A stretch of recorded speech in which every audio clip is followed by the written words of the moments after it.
Hey guys, I'm Rogut, and this is my rant. Now, this isn't going to be a happy video, but this is going to be a video that was requested from one of my dear friends, and he lives, on the other side of the state from where I live, and he really wanted to hear my opinion about what's going on with all this COVID-19 craziness, and since my videos don't really have a lot of reach, as you can say, they're not monetized, there's only about a few views per video, so I won't get demonetized for talking about this type of stuff. So I'm just going to talk about it how I want to talk about it.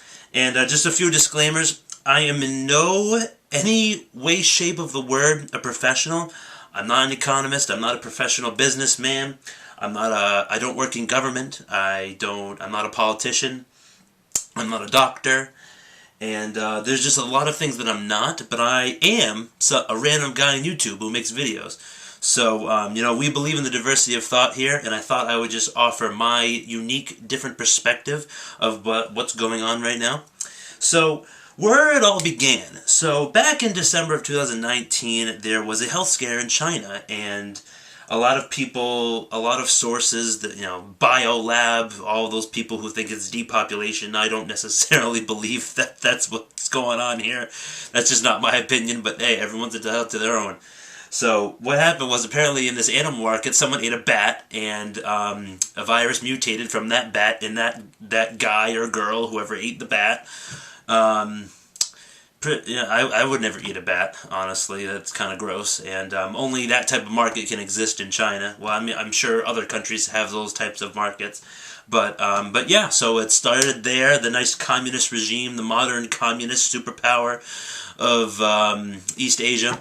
So, so apparently this COVID-19, what they say coronavirus, mutated, and then it just started getting worse and worse and worse as the months went on. And an interesting thing that one of my coworkers showed me was, this is just another form of coronavirus. Before I knew more about it, there was many other different forms of coronavirus. It says it on your Lysol wipes or your disinfecting wipes. It says, disinfects across all of these, pathogens and germs, including coronavirus. Like, this stuff it's been around. It's just a new form of it that we're learning how to combat. So, now, it's been affecting a lot of countries. Now, at first, they didn't stop the spread. There was a lot of air travel, especially in the modern age, how everyone's connected so much better than they have been throughout all of human history. Of course, it spread like wildfire initially. And it's interesting because, China, Asia, some of those countries around there, they're what they call mask-wearing cultures. Now, you don't typically see a ton of people out these days because we're all told to social distance because of this bullshit. So, certain countries have slowed the spread for more availability of masks, even people who don't necessarily have it, stopping spreading it to others, but for preventing you from getting it. So that's something that you have to realize. And then if you look at other hotspots, that were hotspots like South Korea, are starting to slow down in terms of like ballooning, like new cases. Then you look at Italy. Italy is one of the hardest hit countries. It's actually the second hardest hit in the world, right behind us, the U.S. I'm looking at it right here. Italy has 115,000 total cases and 13,900, almost 14,000 deaths. And a big factor of that is that Italy has one of the oldest populations in Europe, and most people affected by this are people who are, older, elderly, pre-existing conditions and stuff like that. A bigger majority of people who get this, they have milder or mid-grade symptoms, but you still never know. So yes, we have to be safe. But there's a lot of misinformation going around out there. And on the topic of misinformation, when you see on the mainstream media, when you see all of this stuff going around, they'll say that, oh, well, these are the financial markets, and the virus was the thing that caused this huge bear market that we're in now, and the recession that we could be leading into, it wasn't just caused by this virus. It was many other factors that I could get into in another video, but this is basically just the pinprick that popped the first bubble that's gonna, it could cause a chain reaction. But something that you have to consider about this is, obviously the orange guy in the Oval Office has to say this so people don't panic throughout the whole country. But the economy is not going to come roaring back. It's not going to just like awaken and everything's just going to go back to normal. I mean, a lot of these small businesses and retailers were already on shaky ground to begin with. They were already having trouble keeping up. And not everyone's going to have a job to go back to. That's just a fact. Like, that's what I believe. And going on that topic of the economy, we have this $2 trillion stimulus bill, like, massive. I think it like broke a record for like history of like big stimuluses. So I have the breakdown right here, if you haven't heard it from every other news source under the sun. So all the stimulus checks that we're going to be getting, if you make under $75K a year, you'll get $1,200. If you're a couple filing jointly, making under $150,000, you get $2,400 plus $500 for every kid. That section, that bubble of this stimulus, the $560 billion that's going toward individuals from this stimulus, that's for those checks, so that help and stuff like that. And another big chunk of this is big chunk is public health. There's $153.5 billion going to public health because our healthcare system, we weren't ready for this, so we needed to beef up we beef that whole spending up just to get hospitals underway and like access to like masks, ventilators, you name it. It's crazy. And then you look at another big chunk, about $340 billion is going to state and local governments for just more access to these health services, like for your first responders or your hospitals, anything related to state and local governments, what they help with. Now the big discrepancy here, this is the opinionated part of what I'm talking about here. The big discrepancy here is big corporations and small businesses. Small businesses get a smaller chunk, but then the big corporations get that bigger chunk of this stimulus. Which you can make an argument where, oh, well, if we just let all these big corporations fail and the banks fail, there'd be even more people unemployed and stuff like that. Like, that's a very good point. And, I don't work in government, so I don't make those decisions. But the fact of the matter is, $377 billion has gone to small businesses, but $500 billion have gone to bail out these big corporations, okay? Now, you can believe whatever you want to believe, but if you're a company, if you're an airline, if you're a hospitality, cruise ship, or these big banks with these big liquidity issues going on with the banking system that's going on now, instead of spending all your money on corporate buybacks to artificially inflate the value of your stock, and then to find out, it's like, oh, well, this coronavirus here, we weren't prepared for it. It's like, oh yeah, well, if you actually managed your money better, like a big business should do, you wouldn't be in this problem, and you wouldn't have to beg Big Daddy government to come fucking save you.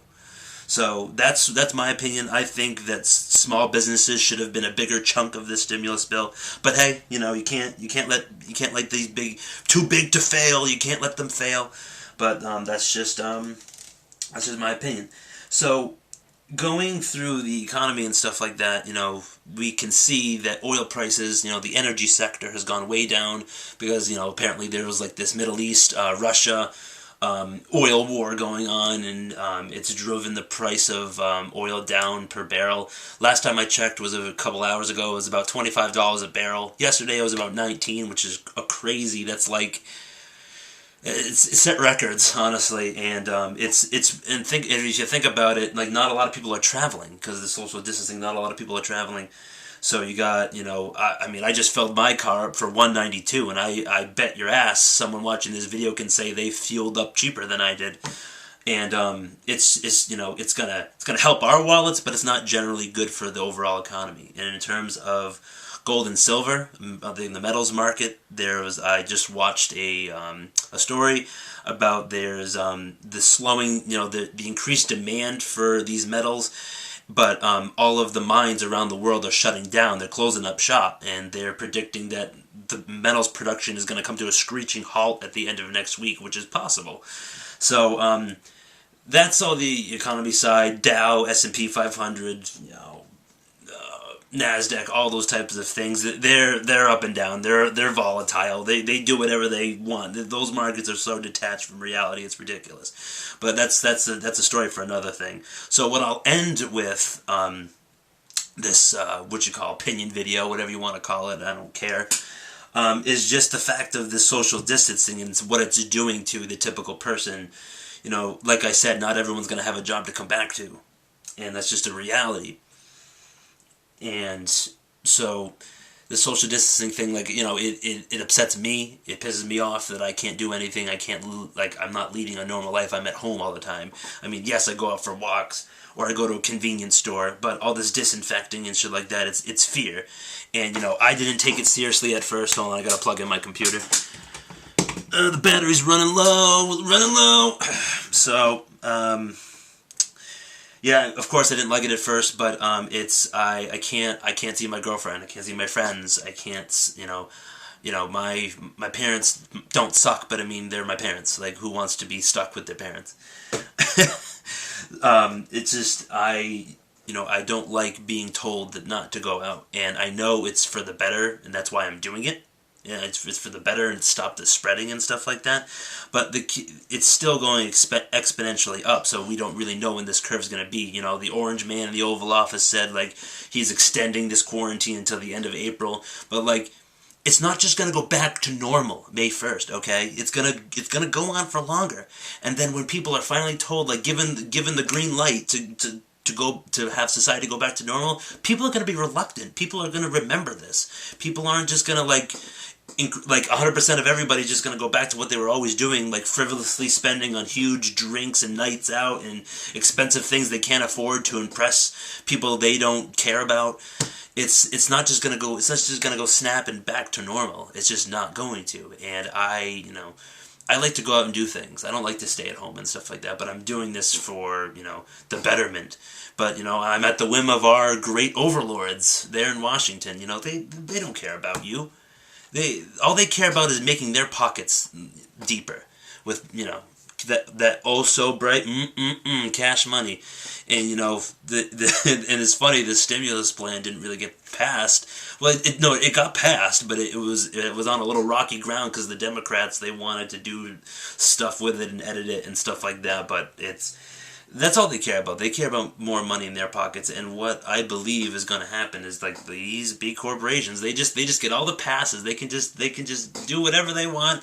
Big Daddy government can come bail them out. So I don't know how long this is going to last.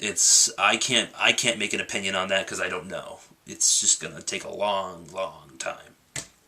And like they say, you know, there's no going back. You know, there's life before COVID-19, and then there's life after COVID-19.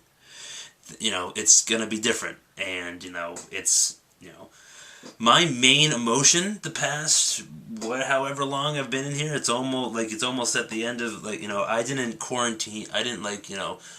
self-quarantine or social distance when most people did in my state, because I work in the parking industry, but that demand for that has gone way down because no one's driving into Boston these days to go to work. So yeah, but my main emotion, what I was saying, was I'm just angry. I'm just mad at the things I can't do, and the things, you know, I want to invest more in precious metals, but the premiums are, like, through the roof because the demand is ridiculous. Like, you know, I have that fear of just, like, I wish I invested more, and that's just that. And there's nothing I can do, and by making this video, hopefully it can help someone. It certainly helped me. And hope whoever watches it enjoys it. And that's it. I wrote down some notes here. And, oh yeah, and I'll just end on this. So there's 240,000 cases now in the U.S. and 240,000 new total now. And then 5,800 deaths. So it's up, like, I don't know, 1,200 from the last time I saw it. So yeah. It's that's it. That's my opinion video. I could have made it better, but I just wanted to do it raw, do it unscripted and stuff like that. And that little pause, that you saw earlier on the video, I think my dog was trying to get in. He might have been thirsty or something. So I'm gonna go take care of my dog. All right. Have a great day, guys. Stay safe, and you know, You know, if you like this video, hit that like button. But I know what you really want to do. You want to smash that dislike button. You know, it's going to help me improve, make better videos. And that is it. Subscribe, hit that bell, and make sure you're notified when the new death occurs from COVID-19. Okay, bye.